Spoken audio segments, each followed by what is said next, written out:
Jacques Cartier. Pendant que, dans les cieux, les justes et les anges, du Seigneur 3 fois saint redisent les louanges, pendant que, sur la terre, un esprit infernal s'efforce d'assurer le triomphe du mal, l'ange du Canada, qu'un zèle immense embrase, traverse l'empyrée.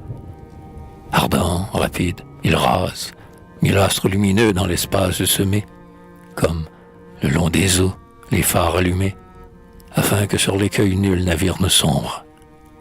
Et bien loin, au milieu de ces mondes sans nombre, qui sont comme des fleurs au champ de l'infini, son regard inquiet voit le monde béni, où le Fils du Très-Haut vint habiter lui-même, et son cœur se remplit d'une ivresse suprême.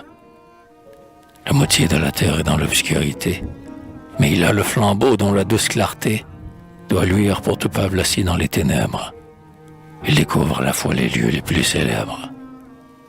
C'est toi qu'il voit d'abord, illustre Bethléem, déicide cité, sombre Jérusalem. Il te regarde aussi, et ses yeux ont des larmes. Ô fille de Juda, qu'as-tu fait de tes charmes? Et couronnant tes monts, sur un glorieux sol, il voit tes dômes fiers monter comme en un vol.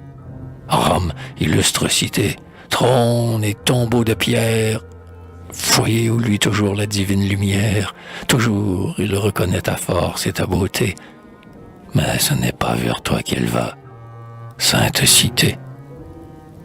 Quel lieu cherche-t-il donc, ce courrier intrépide? Il est un havre sûr où la vague limpide, sous le souffle des vents, n'a jamais de sanglots, mais tressaille à la voix des vaillants matelots, qui chantent leur espoir en des stances ardentes. 100 navires, tenus par des ancres mordantes, comme de fiers coursiers qu'une puissante main arrête tout à coup sur le bord du chemin, attendent le départ ou fêtent l'arrivée. C'est ton port, Saint-Malo, c'est la gloire rêvée, et c'est là que descend le divin voyageur. L'Occident resplendit d'une vive rougeur. Le long des bords riants glisse l'humble gondole. Le soleil semble orné d'une immense auréole, le front pur de la mer qu'il dort en se couchant. L'angélus du soir sonne, ô spectacle touchant. Les pieux matelots chantent l'ange et Marie. Mais quel est donc, là-bas, ce marinier qui prie? Il est agenouillé sur le pont du vaisseau, quand les autres, déjà, reprennent de nouveau le chant qui chaque soir succède à la prière. Son regard est rempli de vive lumière que jette par torrent l'Occident enflammé. Dans une sainte extase, il paraît abîmé. Balançant dans les airs son aile diaphane, au-dessus de son front, un moment, l'ange plane, puis il vient près de lui se jeter à genoux. Il lui parle tout bas un langage bien doux, car le dévot marin, pendant 1 heure entière, n'entendit ni chanter la jeune batelière dont le fragile esquif se berçait tout auprès, ni murmurer la brise à travers les agrès, ni gazouiller l'oiseau perché dans les cordages, ni rire, ni héler les joyeux équipages.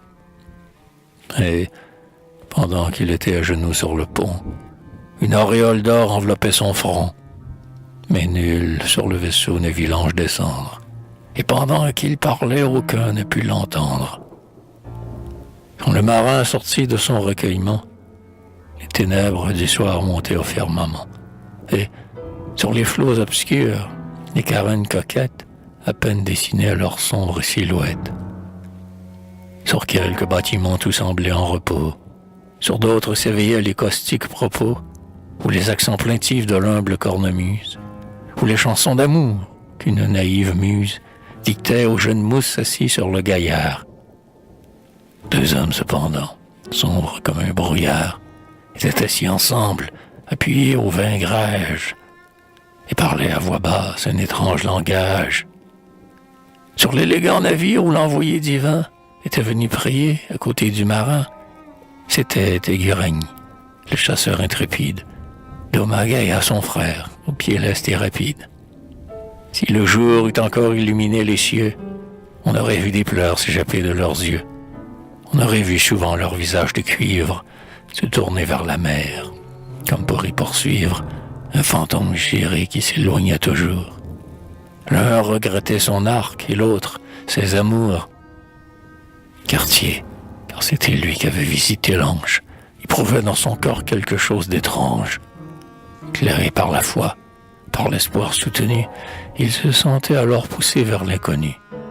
Invisible à ses yeux, l'ange avait à son âme fait entendre longtemps sa parole de flamme. Un trouble inexprimable agitait ses esprits. Il voyait s'élever devant ses yeux surpris, comme au milieu des mers, un magique mirage, les bords voluptueux d'un monde encore sauvage. Dans ce monde nouveau, bien des peuples obscurs venaient, devant la croix, honnir leur Dieu impur et dire au Tout-Puissant une ardente prière. Le sommeil bienfaisant fuyait de sa paupière. Il marchait à grands pas sur le pont du bateau. Son pied retentissait comme un coup de marteau. Il était obsédé par son rêve sublime. Il sentait que le ciel, dans un langage intime, le pressait de chercher ces rivages nouveaux qu'il avait entrevus à l'Occident des eaux. Et, pendant qu'il marchait comme un homme en délire, une longue nacelle aborda le navire. 2 marins la guidaient sur les flots ténébreux. Jalobert, le Breton, 2 amis généreux, dont les jolis vaisseaux étaient mouillés en rade. Ils venaient saluer leurs nobles camarades. Cartier, loin de se plaire à cacher son tourment, les accueillit tous 2 avec empressement. Il leur dit des secrets de son âme expansive, son accent convaincu, sa voix persuasive, en les intéressant sur les émouvoir, et faire, dans leur cœur, entrer son doux espoir.